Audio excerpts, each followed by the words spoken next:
Today, as you guys know who I am already, I'm Peter Kearns. I'm a former Amazon business leader on the consumables team and owner of PK Consulting. And today I'm going to talk about the Amazon Brand Registry 2.0. Real quick, show of hands. Anybody in here use the new Brand Registry tool? There's one, there's two. Cool, very cool. There's three. Anybody in here brand registered before this tool, though? Lots more people, I would say. Okay. And show of hands, how many sellers in the room are private label? I'll get them out. Okay, great. So why did Amazon launch this new brand registry tool? It's a new brand registry. It's standalone from Seller Central. It's on its own. As I said earlier, the fastest growing segment in Seller Central is the brand owners.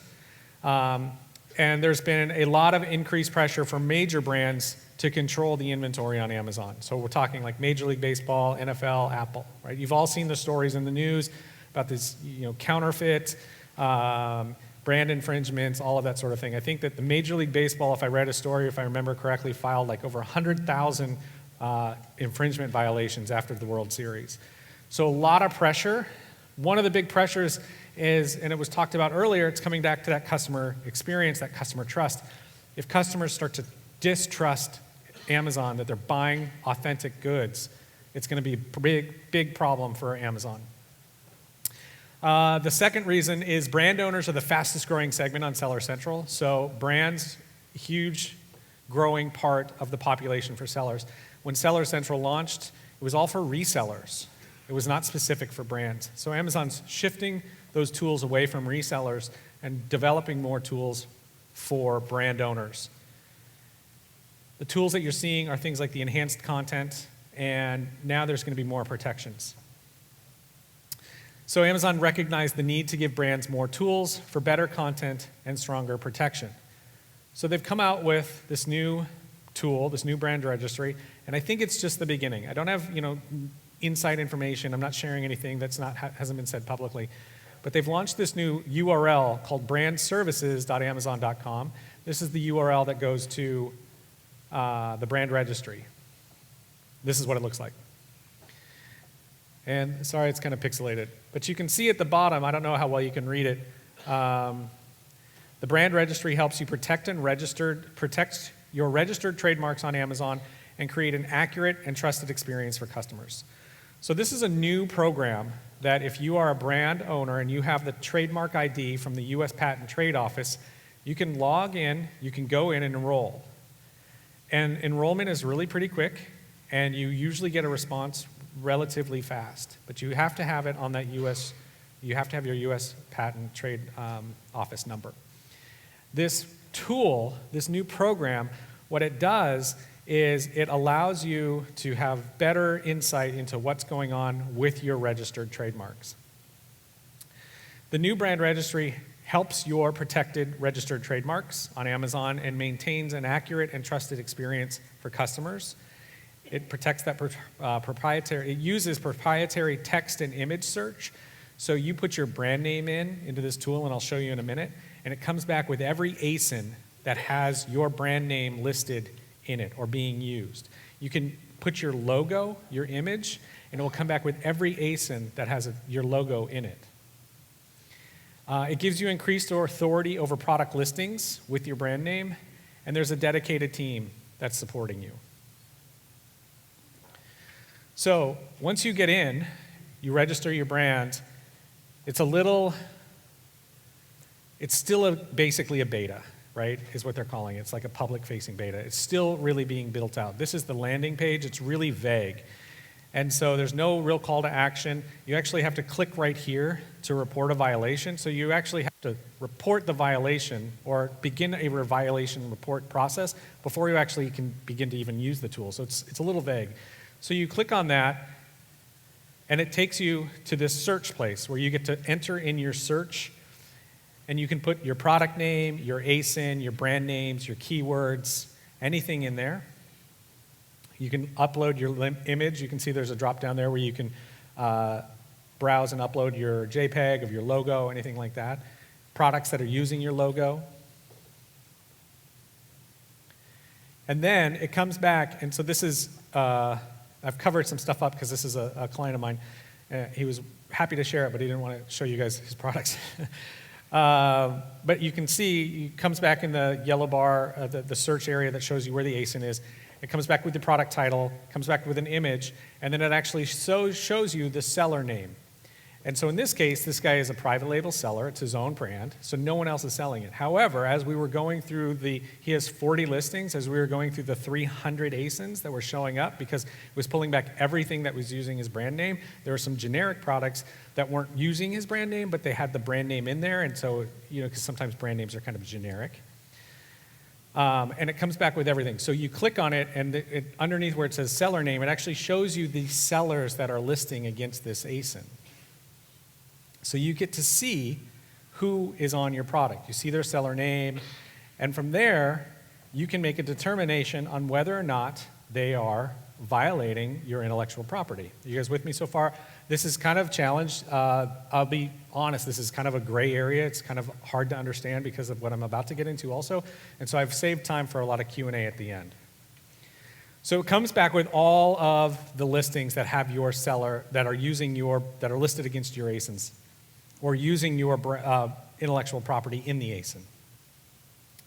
From there, you get to report a violation, if you will. So you'd click the seller name that you wanted to report a violation. The form basically, it says, is intended for use by intellectual property rights owners and their agents only to notify Amazon of alleged copyright and trademark intellectual property infringements, to report other types of intellectual property, such as patents. There's a form that you can click through. To report other policy violations or forms of abuse, you can contact Amazon. So this is another thing that they're recognizing in some of the, if you're a brand owner and you're seeing review abuse, I believe that this is the team that's going to try to look at that and try to identify areas that are problematic, that are being captured by competitive seller, bad seller tactics, and give you a path to recourse to resolve them. Here you're going to say, like, what is best describes your issue. A product detail page is unlawfully using my trademark in product title, product images, product descriptions. A product or its packaging has my trademark on it, or a product is counterfeit. So you choose one of these, and then you click to the next area where it says, again, it's reminding you that this form is only intended for use by intellectual property rights owners and their agents.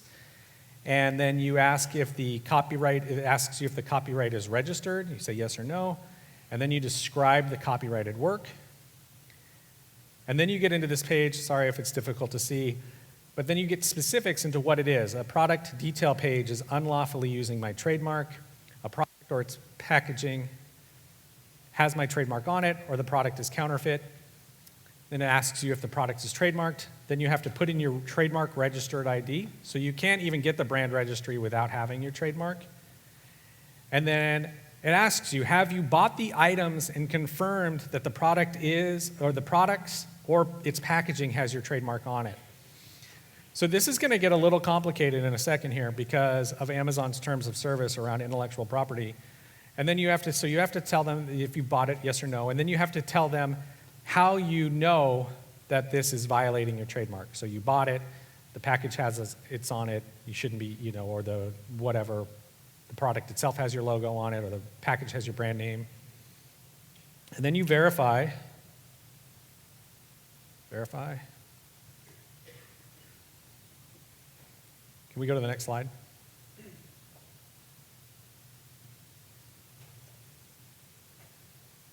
Maybe?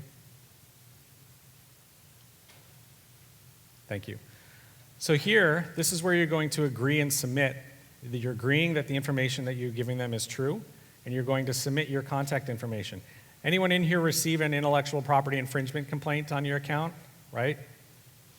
This is what's going to come through. So if I'm that seller, I'm going to get this. And so you're going to put your contact name and contact email, and then they have to resolve it with you. And so you're going to submit it as the brand owner, you send it, and then that seller who's on it gets notified of it.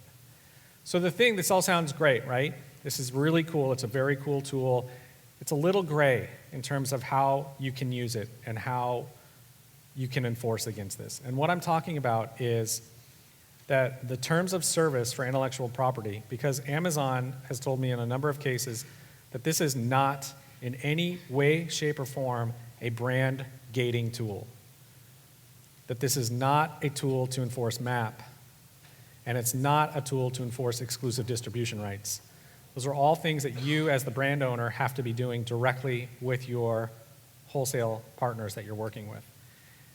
And I would suspect that if you're abusing this tool, if you're filing claims against brands or against other sellers that actually do have rights to sell the product, or you've given Amazon the right to use your intellectual property to sell the product, that you will lose the ability to file claims in the future. And it's really important that Amazon doesn't enforce, and you recognize that Amazon doesn't enforce MAP, and that brand owners have given Amazon the right to their IP. Is everyone familiar with that? What I'm talking about? Probably not. The thing that's interesting is that on Amazon's terms of service, it clearly says what they don't enforce. And in the top paragraph, I'm sorry if this is really hard to see. If you need the link, if you want questions, you can ask me. I'll give it to you later. But when a detail page is created, it becomes a permanent catalog page on Amazon.com that will remain even if the creator's inventory sells out. So you create a detail page, it's going to be there. Additionally, when you add your copyrighted image to the detail page, you grant Amazon and its affiliates a non-exclusive, worldwide, royalty-free, perpetual, irrevocable right to exercise all rights of publicity over the material. Right? If you're a brand owner, when you create your detail page, you're basically telling Amazon that you have the rights to use our intellectual property. So the thing that's a really challenging thing about this is if you go back a couple slides, you have the ability to file a violation against somebody, but if you've created the detail page, or if Amazon.com created the detail page because you wholesaled to them, then you gave them the right to the intellectual property. So it's really difficult. You don't necessarily want to be filing a claim against the seller who's listing on it because they're listing on a detail page that you created. You following what I'm saying?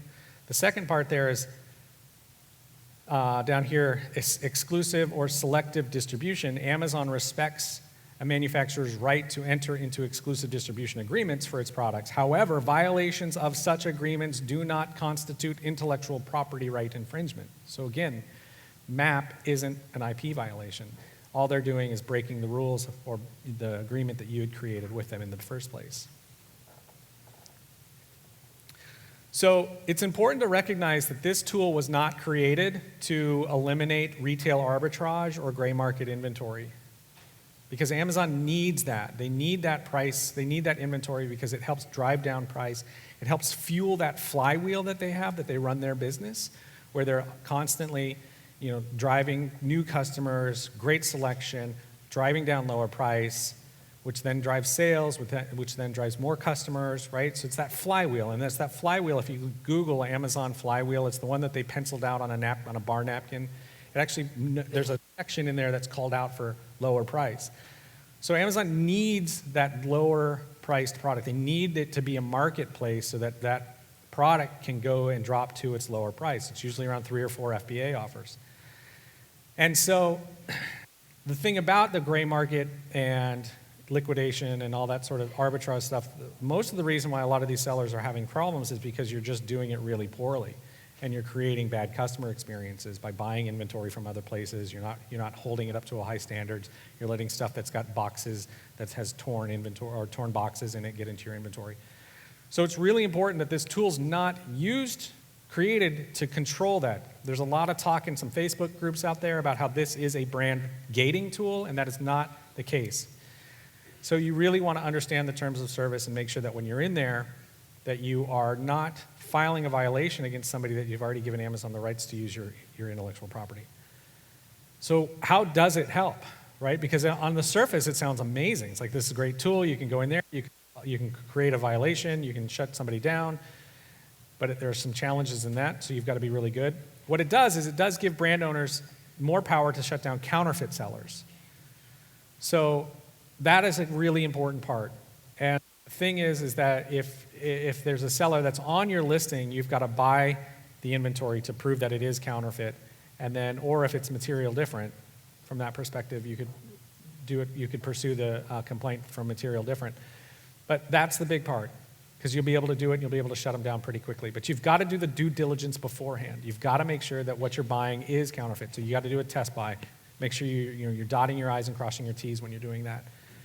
And it should reduce the rights owner abuse by competitive sellers filing false claims. That has been a really big tactic that sellers have used against each other in the last couple of years, because Amazon had no tool to find out if you truly were the rights owner, and you could just willy-nilly go into Seller Central or go through or get somebody to file this complaint. These complaints are going to be only coming from people who or from businesses that have the U.S. Patent Trade Office ID number and have registered through this brand registry and protection team. So it should reduce that. So those false positives should be reduced. And what should brand owners do? So brand owners, you need to register your brand using your U.S. Patent Trade Office trademark number. You need to begin monitoring your products using the tool. So get in there, pull the tool, pull the report, check on it, see who's on it. Because it's important to recognize that you're on the marketplace. People are going to pop in and off your ASINs all the time. Somebody gave you a present for Christmas and you decide, I don't want to keep it anymore, so you sell it on Amazon as opposed to selling it on eBay, right? So you want to do your due diligence. You want to see what this kind of seller is. Are they really trying to hijack your ASIN? That sort of stuff. And then you want to have a good understanding of the tools terms of service so that you are protected and that you haven't accidentally given away something that you then try to enforce in the future. And I think that I'm going to turn this over. One more, and then we'll turn it over. What should resellers do? You need to establish good relationships with your brand owners and their distributors. So the thing that's really challenging is that the brand itself, so if you're buying, say, a high-profile toy brand, and you're buying it through a distributor, the brand itself may never have given Amazon any rights to its intellectual property, and the brand itself may go to this brand registry tool and then start shutting everybody down because they don't know who they are, and they haven't given them rights, but you bought it from an authorized distributor. So you want to make sure that you're having these conversations with your distributors. You want to make sure that if you can, you're having conversations with the manufacturers themselves. The other things you want to be doing is digging into your listings to find potential trademark violations. So one really good example is Velcro. A few weeks ago, a bunch of ASINs that had Velcro in them got pulled because Velcro is a trademarked term, right? It's generic, or what you would call it is hook and loop. So all these ASINs that were saying, oh, it's got a Velcro backing or Velcro cuff or Velcro jacket, ties or whatever, it's all violating trademark. So you have to go back in and update it, hook and loop. I was working with a client who was describing his cooler as Yeti-like, right? Well, and that's in the description. And so we went in and we dug in there and that's the trademark violation. That will pull back in there and they'll be able to file a claim against you. So you want to make sure that you have all your invoices. You want to have them ready to go so that if you do need to dispute a claim, that you can have that readily available. And again, you want to have a good understanding of that terms of service, because if you are a reseller and you are getting a complaint against you, and based on Amazon's own published terms, you should be able to come back and say, I have the ability to sell this product because they created the listing and they gave you the rights to sell it, so why can't I continue to sell it?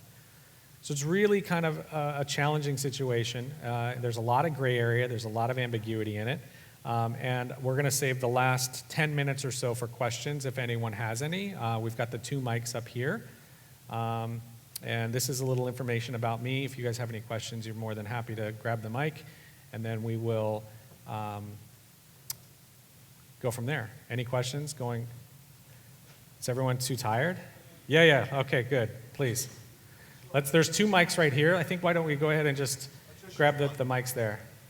Just if we're already registered under the old brand registry, do Great. we have to now do it again through the 2.0 Yes. or do we exist? No, you absolutely have to go through and re-register in this new program. Okay, thank you. Yeah. Kind of question from the other side. I'm a seller who has an accessory that's compatible with a trademarked item. Yeah. And we follow all the rules according to trademark fair use Right. of the use of the marks, but Right. still receive the letter. Yes. What's the process for getting that overturned? I don't know. I'll be honest. I'm the first to admit something when I don't know. That's a really good question, and depending on what the brand is or what the trademark name is, it's a difficulty to get a good answer. I'd probably talk to an intellectual property lawyer, depending on how powerful or how successful the ASIN is and how much revenue you have at stake. But there are a ton of those types of listings. iPhone chargers, where you're using the intellectual property name, where you can't say mobile phone charger because no one's going to buy it, right? So it's definitely a gray area that I wish I could tell you definitively. I could give you an answer, but I'm sorry I can't. Go ahead. So maybe it's the same question, the whole concept of like selling a pharmaceutical and then referring to like Zyrtec or something in the right-hand corner. Is that not going, because that's acceptable in trademark, that's acceptable. So I'm trying to understand. So again, I'm not an intellectual property lawyer. I don't know if that is or isn't acceptable to use a trademark term to sell your product. So I would talk to your lawyer. I know that that's what happened with a bunch of Velcro ASINs where that was in there and they pulled them down because of that. So, and again, I think the reason why we wanted to talk about this is because it's very brand new. It's a brand new tool that's coming out, and it's going to be evolving over the next few months as Amazon continues to do this. But it's very important because that is the private label seller is such a vital part for what's going on in the future. Sorry. Yes. Hello, okay. Cynthia Stein. Hey, Peter. Okay, I have a couple of questions. Well, what if the brand didn't submit the listing? We know a lot of listings were created by third-party sellers. That's I think the key to this is who created the content.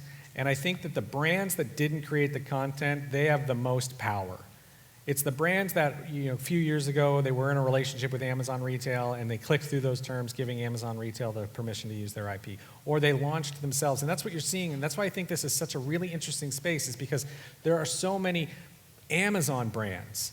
Private label, you've spent thousands of dollars, you launched it on Amazon, and you built your listing through that. And through their terms of service, you give them the rights to it. So I think it's the brands that haven't ever done anything, like you're thinking big brands, Apple, I don't know about the relationship with Samsung, Major League Baseball, that sort of stuff. So I think that that's really the key here, and that's kind of where this started, and then they started to realize that the brands, the smaller level brands needed protection as well. Well, and so that leads to a follow-up question. So, what's a seller to do? Because it's not like we can look at the listing and tell that this was, has authority or not. Is Amazon going to publish like a registry? Like, will we be able to search? I've heard a couple of things that they're trying to build a brand authoritative database that will do that, but I don't know. I've had limited conversations with them. I've shared with you what I've seen, what they've shared with me publicly. The thing that I've heard resoundingly from them over and over again is that this is not a brand gating tool. And so I've heard things that brand owners will have a trust score or something like that. So if you are reporting stuff that's not accurate, that you could lose that ability. So it's definitely a work in progress. I know that the announcement for this tool came out in April at Shop Talk. Was it April? It was March at March Shop Talk. at Shop Talk, right. And then it was supposed to launch in May, and then, it didn't really launch until, it was supposed to launch actually April 15th, and then it didn't launch for almost a month later. Let the games begin. Yeah, exactly. It's going to be a challenge. Yes? Hi, I'm a third-party seller. However, I'm also a authorized Amazon brand manager for several brands. Sure. Do I have to inform the brand that they must register? Yes. Or can I register for them? No, you have, the brand has to do it, and in the process, the brand can list you as an authorized agent to act on their behalf. Because on one of your I slides... can't hear you, I'm sorry. Can you speak closer to the microphone? On your slide, it didn't show that option to authorize an agent. Correct. It's because I didn't show the registration page. But it's there. Yes, it is there. Okay, thank you. Yeah. Hi. Hi. I'm understanding what the new brand registry in terms of the not being gating, and maybe I just missed something here. We've really been interested in it because we're just a small private label brand. Correct. For the enhanced content as third-party seller if you didn't want to get into Vendor Central. Yes. Is that still tied to this, or? Great question that I've yet to get an answer to, because if you go into your enhanced content in Seller Central, it says that it's closed. Right. So I think that it's, like I said, it's a work in progress. Supposedly it's coming. I know that there's more tools coming. I think that probably what's going to happen is that they'll reopen that, and I've heard that they're going to give access to thumbnail video, so above the fold video, not just the videos at the bottom, I can't remember the name of them, the video shorts. So supposedly that's coming. My understanding is that the purpose of this standalone URL is for those brands, like Cynthia was asking about, the brands that aren't selling on Amazon. Because if you aren't selling on Amazon and you don't know anything about it, going into Seller Central is a bit of a nightmare for somebody who doesn't know. So a brand that's never sold and they want to just control their intellectual property, here's that tool. So for a private label seller like yourself, here's a tool, and then I think that they'll relaunch the brand portion in Seller Central. Thank you. Yeah. Hi. Hi. I have two questions. Okay. The first is, we've had situations where other sellers have scraped our product photography and used it in their listings. Now, Correct. given that those are copyrighted photos, Yes. we've been able to have those photos removed from those listings. Correct. However, given that Amazon's terms of service state that Amazon does own those or have the right to use those photos, Yes. is it, I mean, we've wondered in the past, is that an issue where we're reporting the unauthorized use of other photos in products that are not authorized to use those photos, if those photos are also on Amazon associated with the correct products? Right. You kind of lost me there. I was right along, and then the associated with the correct product is where you lost me. Those products are on Amazon with those photos. If Yes. another seller that does not own the copyright to those photos scrapes those photos, uses product. On a completely different listing. Correct. Yeah, so, and you took the photos, you own the copyright of the photos? Correct. So that is what that tool will do. You'll be able to take your images from your detail page, drop them in there, and it will pull back all the other detail pages that are using the images that you own the copyright on. And so you sell a clicker, and you private label the clicker. And then I go and I private label the clicker, but you have really good pictures, and so I take your pictures and put them on my detail page. It's completely separate ASIN. I'm a separate Exactly. seller. It's a completely different brand name. That tool will pull back your images and show you that Peter Kearns has ripped off your images, and then you can file a claim through that tool. Got it, okay. Does that make sense? Yep. The key that the gray area for this, and the area that I kind of have difficulty understanding is when somebody is piggybacked onto your listing and they're selling your product. So where did they get it? And it's authentic. So where are they getting it and why are they selling it? And that's the area where I think this tool is a little gray, and that you don't really know how to use it for that particular spot. So the second question is that Yeah. you mentioned that this tool will reduce fraud among competitive sellers Or reporting false other- positive. Exactly. Yeah, it should. But given that you can already report IP infringement on Amazon through their old interface in seller support, Sure. or in Seller Central, how does this tool- differ from that? It's a separate team. It's a brand registry and protection team. Majority of them, I believe, are based in Seattle. They're working a lot, and so the response time is much shorter, and it's a different team that's actually looking at it and reviewing it, as opposed to, or that old program is getting morphed into it. But when you register this and you use that trademark ID, it really gives you a lot of power. And so I think what they're going to be looking at is, I would suspect that section, they'll always have that up there, I would imagine, but I would imagine that will get deprecated, and that, you won't be able to file claims through that portal anymore. Thank you. Sure. Hi. Hi. My questions also have to do with images, kind of like her question, and you answered some of it already. But I have another part of the question, which is, I have some other images that I no longer use. So Old but images? Some images that I had previously used that other sellers taken off of my listing Yeah. to use as their own. Yes. So, I had called Amazon at one time, and they said that If they're your any- copyrighted images, you'll be able to use that tool. Even though they're not on an active detail page, you should be able to use that tool and Okay, pull but it those back. pictures, I have switched it out. Can I still register as my own? Because I pay for those images. Can you still register? You're still a brand owner, right? Yeah, I still need brand owner. If but you have the U.S. Patent Trade Office ID, you can register for it. Okay. Then another question is, recently I went to Amazon India, and I found my images and product there. I'll cut you off. I have no idea how to answer your question. What? I don't know. I don't know how to answer your question. I'm not going to be able to speak to anything that's going on outside of, on Amazon India. And I mean, it's such a difficult, when you're looking at intellectual property and laws outside of the United States, it's incredibly difficult, and I don't even want to try to give you an answer. Okay. I'm sorry. All right, thanks. Yeah. Hi. Hi. I have a brand registry, but not a trademark. Until I go through the process of getting a trademark, am I going to run into problems with the Amazon brand registry 2.0? What do you mean, are you going to run into problems? What kind of problems? So Well, wait, that it's you're not currently, trademarked. I'm sorry to interrupt you, but you're currently brand registered in the Yeah. old one? Are you going to run into problems because you haven't done the new one? No, because I don't have a trademark. Yeah, you won't be able to get the trademark ID, or you won't be able to get in there to use it to enforce against your trademark because you don't have the trademark. But in the meantime, will it create a problem? And it could create a problem if you've got some pretty ambitious competitor who is going to go trademark your brands and get in there before you. Okay. I'm not worried about that. So no, it's not Okay. going to create a problem unless Okay. that's the sort of thing. Okay, thank you.